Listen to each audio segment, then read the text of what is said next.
Do you notice yourself starting and stopping your running routine? If so, it's probably because you're making one of these two mistakes.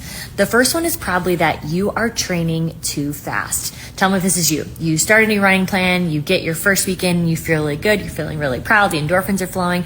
Then you get into week 2 and 3 and you are just tired and you think, there is no way I can sustain this. I should probably be done. It's probably because you're running too fast. A lot of times people think when you go out and run, you should be running hard efforts, and that is literally the farthest thing from the truth. When you go out and train, 80% of your runs should be conversational, meaning that if you had a running buddy running next to you, you guys should be able to talk the entire time. You could test this concept by just literally talking out loud or praying out loud. Who cares if you think you look crazy? But if you can't talk while you're running, you are running too fast. And it might even be that you are jogging very slowly and you can't talk. It probably means you should start by walking. A lot of times I have my runners start with walk-run intervals, where they might even start with a 5-minute walk and do a 1-minute run. And then eventually we build that ratio to where there's more run and walk time. If you need help with that, you can reach out and we can talk more about that specifically. The second thing I see people making a mistake on is that they don't know how to fuel properly. They're not eating enough, or they're not eating the right things to make sure they're rebuilding your body. When you are running, and with my runners, we don't just run. I have full strength training routines for them. We have mobility routines, drills, plyos, all the things. And we put it into this very cohesive weekly plan. The reality is the exercises we're putting in there are meant to break the body down.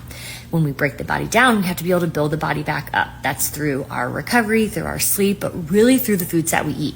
A lot of times people think when they come in a run, oh, I'm going to just eat whatever I want now.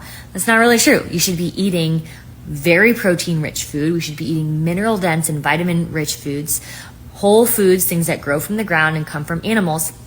And we need to make sure we're eating enough of them. That's why a lot of runners typically struggle with anemia or low energy, because they're just not getting the right amounts of foods, or they're not eating enough of those foods, or they're eating the wrong kinds of foods. So to ask yourself, are you going out and doing all your runs super hard? And are you just eating whatever you feel like? Because if so, your body probably is not able to recover, and it's why you're feeling tired and burnt out. If you need help with this, I actually have a great step you can take. You can get a free food list from me, my training fuel foods list. It's the foods that I always have in my pantry on hand, so I can make a quick breakfast, lunch, and dinner to make sure I'm fueling myself properly and I'm feeling good. If you want that, all you need to do is put fuel in the comments.